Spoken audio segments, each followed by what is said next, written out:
This has to be the breaking point. This is the breaking point for the GOP coalition. You buried the Epstein files. There is no border wall. You didn't deliver on mass deportations. You cut corporate tax rates for the rich by cutting Medicaid again.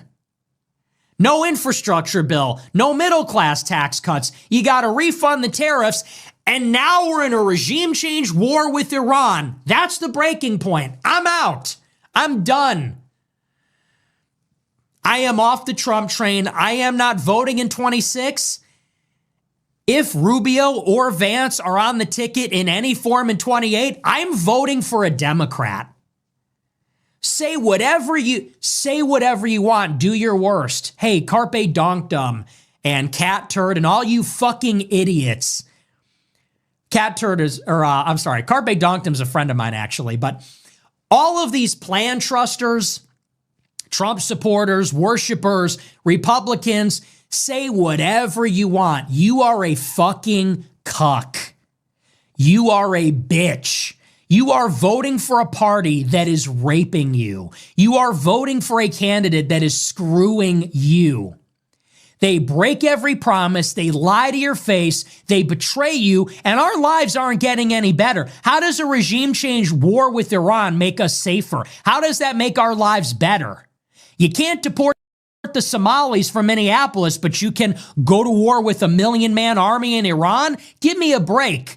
Say whatever you want. People say, but the Democrats do all these other things. I don't give a shit.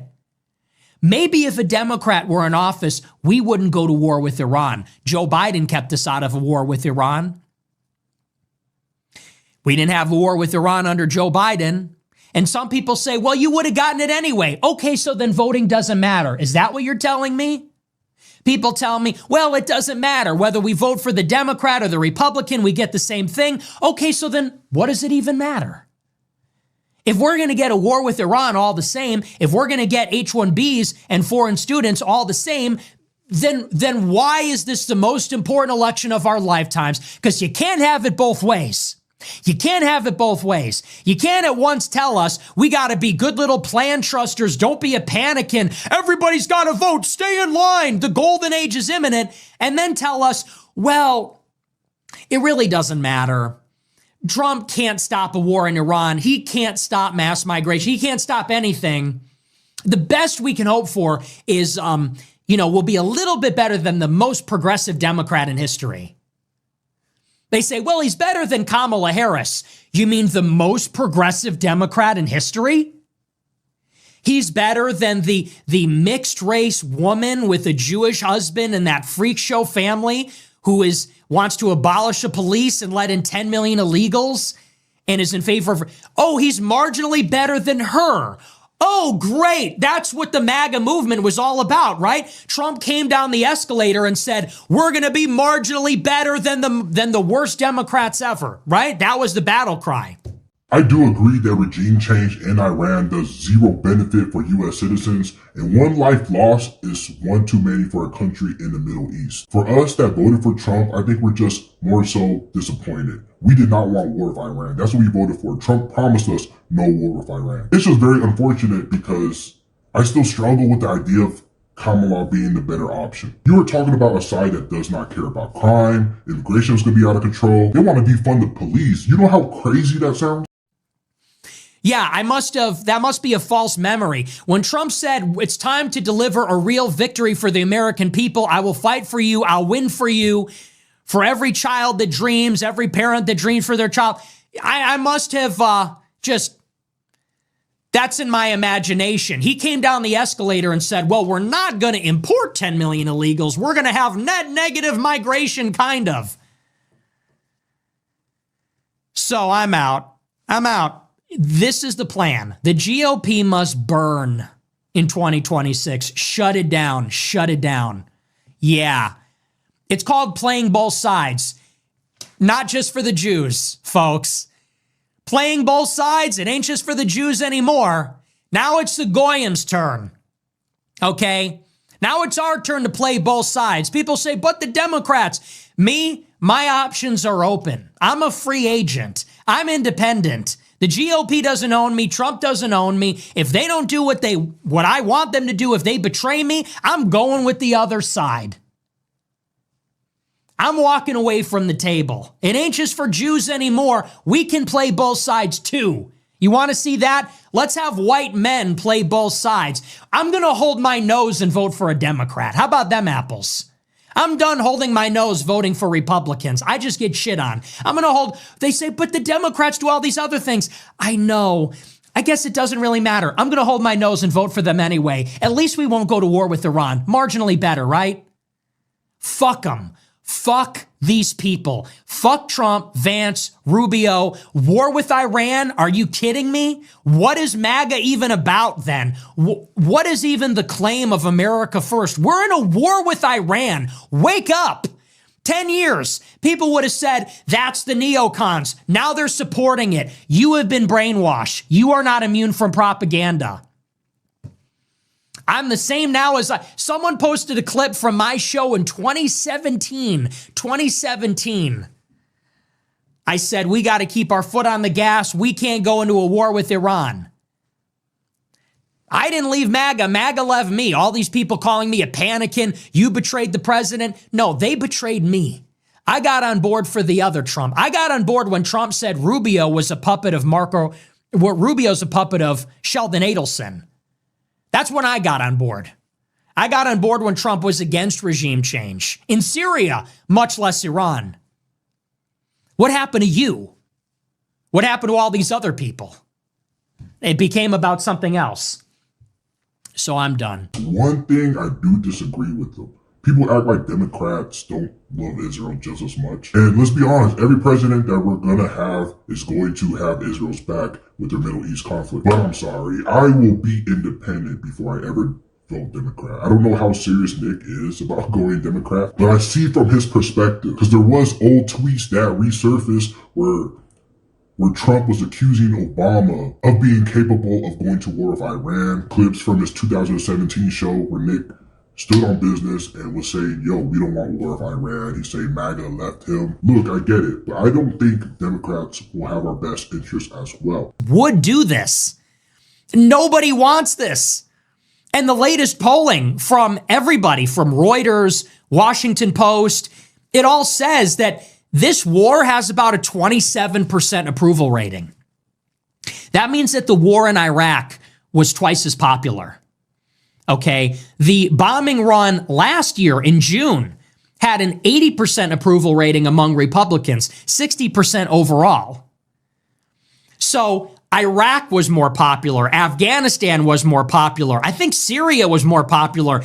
Midnight Hammer was more popular.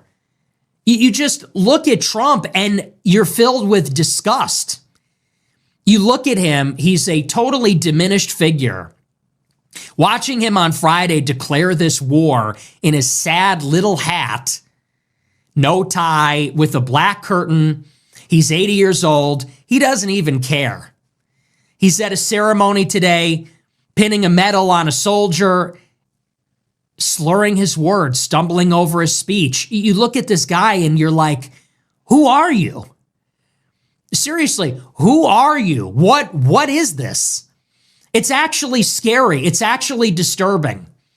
And the reason I say that I've witnessed this my whole life, I've watched all these developments. I watched the original nuclear deal get signed, and I heard all the arguments about it then.